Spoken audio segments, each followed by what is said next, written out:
Hello friends, आप सबका एक बार फिर से टेक्निकल ज्ञान के संडे स्पेशल वीडियो में आप सबका स्वागत है।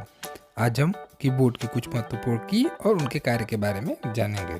आपको एक और जानकारी देना चाहेंगे, हमारा एक और चैनल है जिस पे आर्बिट एकेडमी द्वारा अपलोड की गई साइंस की कुछ इंटरेस्टिंग वीडियो है जिसको आप जाके वहाँ देख सकते हैं। तो चलिए शुरू करते हैं। सबसे पहले बात करते हैं कीबोर्ड की। कीबोर्ड क्या है तो एक बार पुनः आपको बता दें। कीबोर्ड एक प्रचलित इलेक्ट्रोमैकेनिकल इनपुट डिवाइस है जिसका प्रयोग कंप्यूटर में अल्फा न्यूमेरिक डाटा डालने तथा कंप्यूटर को निर्देश देने के लिए किया जाता है। कीबोर्ड पर टाइप किया जाने वाला डाटा कंप्यूटर मॉनिटर के स्क्रीन पर प्रदर्शित होता है। कीबोर्ड का प्रयोग माउस की तरह पॉइंटिंग डिवाइस के रूप में भी किया जा सकता है। आजकल 104 की वाले क्वार्टी कीबोर्ड का प्रयोग प्रचलन में है। इसमें की व्यवस्था प्रचलित टाइपराइटर की तरह होती है जिसमें अंग्रेजी के सभी अक्षरों को 3 पंक्तियों में व्यवस्थित किया गया होता है। इसे क्वार्टी कीबोर्ड इसलिए कहा जाता है क्योंकि अक्षरों के सबसे ऊपर वाली पंक्ति के बाईं ओर से 6 की Q, W, E, R, T तथा Y के क्रम में होते हैं। कंप्यूटर की बोर्ड के कुछ की ऐसे भी होते हैं जिन्हें प्रयुक्त सॉफ्टवेयर के अनुसार कंप्यूटर को निर्धारित निर्देश देने के लिए प्रयोग किया जाता है। कीबोर्ड को PS2 पोर्ट द्वारा CPU से जोड़ा जाता है। अब बात करते हैं कीबोर्ड की कुछ प्रमुख की और उनके कार्य के बारे में।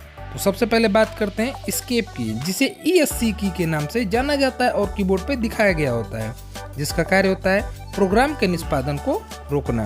बात करें अगले की जिसे टैब की के नाम से जानते हैं। टैब की का कार्य कर्सर को एक बॉक्स से दूसरे बॉक्स में ले जाने के लिए इनका इस्तेमाल किया जाता है। अगली की कैप्स लॉक की होती है जिसका इस्तेमाल वर्ड तथा लेटर को कैपिटल में लिखने में प्रयोग में लाया जाता है। बात करें शिफ्ट की शिफ्ट की का कार्य होता है वर्ड को कैपिटल तथा स्मॉल दोनों में लिखना।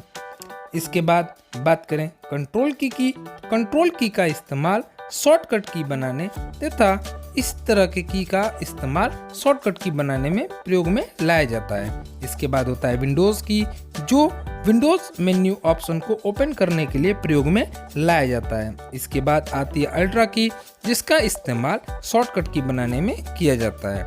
इसके बाद अगली की होती है स्पेस की, जिसका इस्तेमाल वर्ड तथा लेटर के बीच में एक निश्चित दूरी लेफ्ट से राइट की तरफ देने के लिए प्रयोग में लाया जाता है।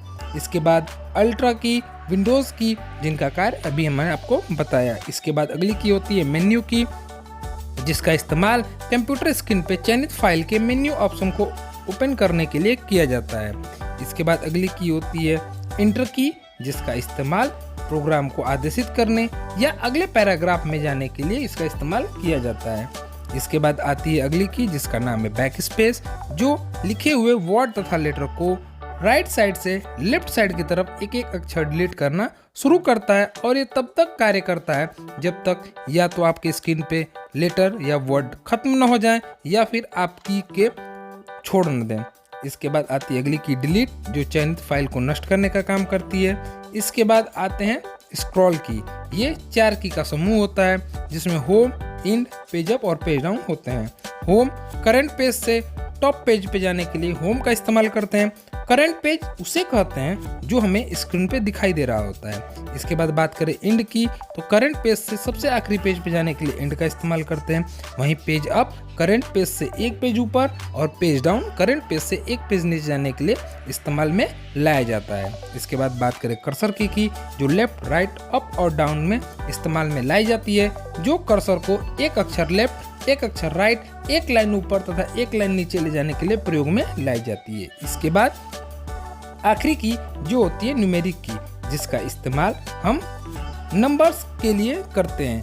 आपको एक बार बता दें, नंबर पैड जो होता है इस पे 2 और एक्स्ट्रा की के कार्य होते हैं, जो कर्सर की और स्क्रॉल की के आधार पे उसमें बनाए गए होते हैं, जो आवश्यकता अनुसार जरूरत पड़ने पर इनका इस्तेमाल किया जाता है।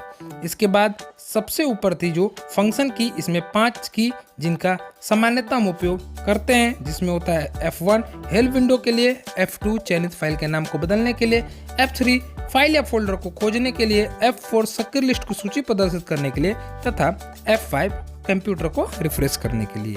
तो ये थी जानकारी आज की कीबोर्ड की कुछ प्रमुख की और उनके कार्य को लेकर के। उम्मीद है ये जानकारी आपको समझ में आई होगी। आशा करते हैं हमने जो पहले आपको बताया अपने दूसरे चैनल के बारे में, उस पर भी आप ध्यान देंगे और एक बार वहां जाकर वीडियो देखने की कोशिश करेंगे। मिलते हैं एक और नए रोचक वीडियो के साथ, तब तक के लिए आप सभी का बहुत बहुत धन्यवाद।